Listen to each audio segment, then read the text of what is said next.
Hi everyone, so as you can see I have quite a lot of things laid before me today, and that's because today we'll be speaking about the 100-day project, and I've already mentioned that I'm going to tackle the 100-day project in my video on the retrospective of 2023 and my idea for 2024.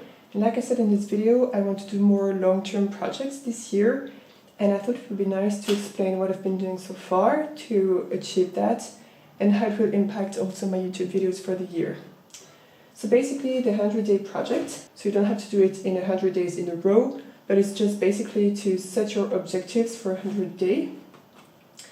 And I decided to go for a mix of series and studies. Before starting the project, I wanted to prepare myself, so I did kind of a recap of all the series I wanted to tackle, all the studies I wanted to do for each part of the series, and also other types of studies for things I wanted to become better at, like for instance skies or heads or digital art that are a little bit apart from the main series things. The main series will be seascape with, for instance, this study that I did in a YouTube video last year. So this will be part of my seascape series, as well as the first acrylic painting I did, and I want to do a few more and to learn a little bit more on different types of seascapes. There will be a series on paths, so I've already done one on path. Maybe I have also here, like this here. This was a first study on the path, and then I did a YouTube video also on how I did a bigger piece or a more finished piece based on the path. So that would be another series, and I'm doing other ones related to that. I've just also shot a video that I'm gonna edit about this path series. And there will be something about water, because I've started to learn also about waterfalls, for instance. This is a YouTube video I did last year, and I want to push myself more on these videos. I've also did a while back, I don't think I filmed it, but a while back I did something like this on a mountain river, and I want to continue working on my skills related to water, so that's another thing I'm gonna do. So those are the three main series, and apart from that there is also the tree series. So the tree series, it's a sketchbook that I had started a few months, maybe even years ago, and it's 30 pages, and I want to have one tree per page. And I had done 10 pages, and now I'm gonna start again. So just to give you a quick tour, I had done like the baobab, the bamboo, the olive tree, the weeping willow, pines. I don't know how you call this one, it's arbre de voyageur in French. You can find it in Madagascar, beautiful tree. Okay, I'm missing the English words now, but yeah, you see it. Then those. And this is when I started the 100-day project. So just to give you a little retrospective on the first few days, this was day 1, and I found a new kind of layout and style to be more coherent between the pages. So this is day 1, day 2, day 3, day 4, and I'm having some fun also with the writing. And I love having splashes on the page and also having all the swatches of what I've used on the page on the side. I really love the style that it gives. And starting from day 5, I started to experiment with other types of medium, not only watercolors, but other types too. So you can see it here, it's a mix of watercolor markers, watercolor pencils, and then of course a little bit of watercolors. I'm playing a lot with the line art too. And so this was day 5, day 6. Then day 7, it's a video that I'm editing right now, and it was on the path series, because on the weekend I tried to advance more the big series, and on the weekday I'm working more on studies or smaller series like the tree series. And then I did kind of a break actually. So as you can see, this one was done on the 23rd and this one is on the 28th, because I had a lot of work, and then I became super stressed because I wasn't moving one day. I wasn't really following the 100-day project every day, and I got super stressed that I was not doing it right and that I was going to fail the challenge. And a fellow artist reminded me that it's not a challenge, it's a project, so you can, if you need 2 years to do your 100-day project, it's okay. And it really helped me to relax, and then I started again and putting less pressure on myself that I had to do it every day. But yeah, so those are the avocados, and then this is the one I did yesterday. And I thought today I could do one while filming and talking a little bit more about this challenge. So I was thinking about doing a pear tree today. And yeah, to go back to this, when I was preparing also for the challenge, so I decided what I wanted to do for the series and for the studies. And I've also prepped with gesso. So this is my gesso. It's basic Gestecke gesso. And I've prepped my surface beforehand so that I could really just jump into painting when I wanted to. So this is acrylic paper, and I've taken 3 sheets out and prepped them with, only 2 actually. And I've prepped them with gesso to be able to do acrylic paintings on top of those. This paper I use for acrylics, but I also use for oil pastels. So as you can see, here are a lot of oil pastels painting that I've done. And I want to continue doing oil pastels, so I've also kind of prepped 3 pages for big oil pastels paintings.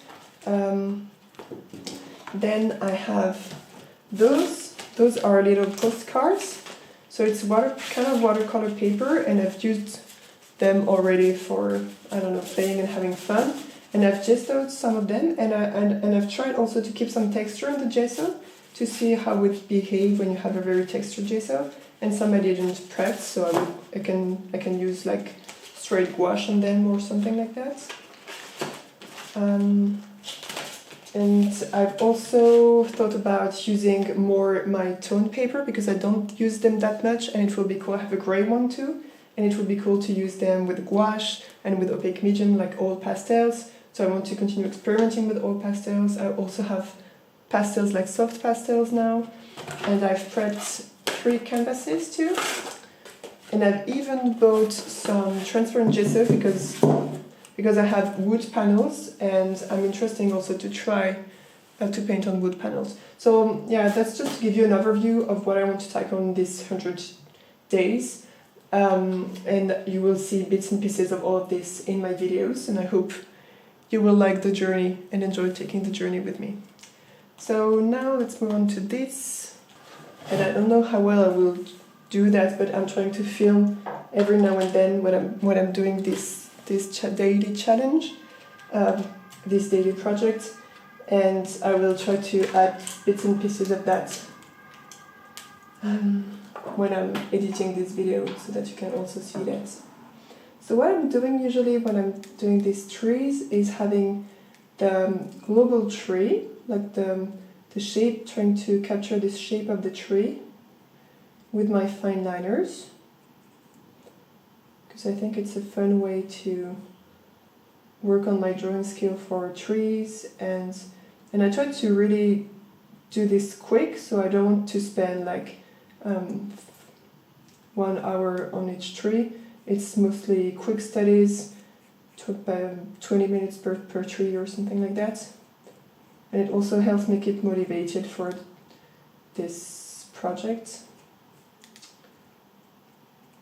And it's fun to experiment with different ways of rendering trees with the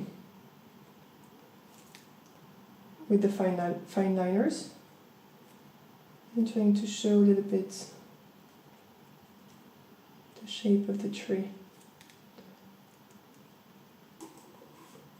What I'm trying to do here is just to show the basic shape of the tree with the... Sorry, I'm having a really hard time talking and painting at the same time nowadays.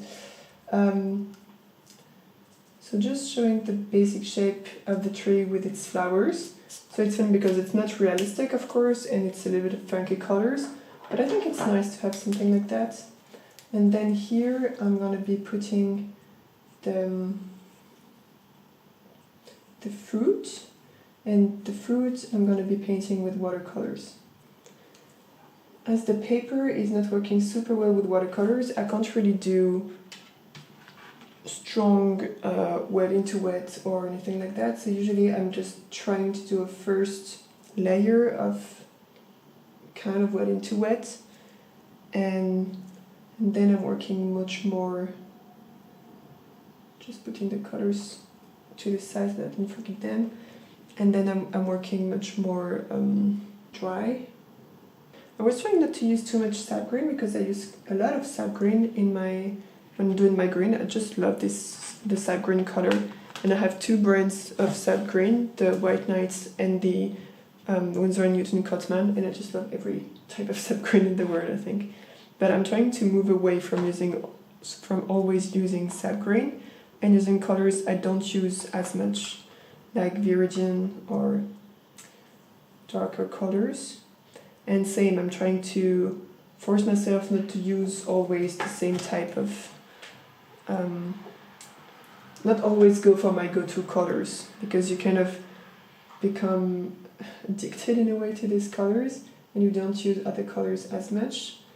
And I think it's a shame, and it's nice to keep fresh and keep using a lot of colors. And as you can see, the water just kind of sits on top, so it makes it really difficult to achieve to control what the water is doing. And this really nice color is actually a mix of Viridian green, this super intense green, and permanent rose, which is also a very intense rose, but both of them together, they kind of do this nice grayish green, which is dark grayish green, which is super nice. So nowadays I'm experimenting a lot also with limited palettes and how to get muted colors from limited palettes and how to use the colors I don't use that much. And yeah, and also this experimentation that I'm doing, I'm planning on still doing some focus videos on some stuff like that. So lately, for instance, I've tried to use, I have it here, I can show you. I've tried to use the white watercolor because I have a white watercolor and I wasn't quite sure what you could do with it, and you can achieve nice things with it. And so I'm planning on doing a video to kind of compare what you can do with white watercolors and if you can do the same thing without white watercolor, and is it as simple, is it better, like what is white watercolor useful for, basically. So that's a video I'm planning to do. And yeah, if you're interested in any type of subjects, I'm planning to do something also on limited palettes. So lots of projects. I don't know exactly what the timing of all these projects will be, but don't hesitate to tell me in the comments if you're interested in these different projects. I'm putting names in French. I just forgot here that I was doing it in French, but I guess it doesn't matter too much. And something I want to also improve on is the different, not calligraphy, but at least the different fonts, and having fun with different ways of writing and different ways of adding the text to my paintings. For instance, when you're journaling, it's really nice to have a variety of how you put the places and how you're playing with the text. So it's also an objective I have in mind for this year, and we'll see how this goes. And also stay tuned because I'm almost at the end of 2 of my sketchbooks, so there will probably be a sketchbook tour coming quite soon. So if you're interested in that, stay tuned because it will probably come in the coming weeks. And I also have a lot of videos planned, so I'm not sure exactly when I will be doing all of them. It's still not dry. But yeah, it's something I have in mind and I want to do in the coming days, weeks. So this is how the page looks like. And I've added a layer of color on top also. But yeah, this is how it looks like, and I hope you enjoyed this video and that you are interested in this 100-day project and all the different series that I want to be showing in my future YouTube videos. I hope you enjoyed this video, and I'll see you in my next video. Bye!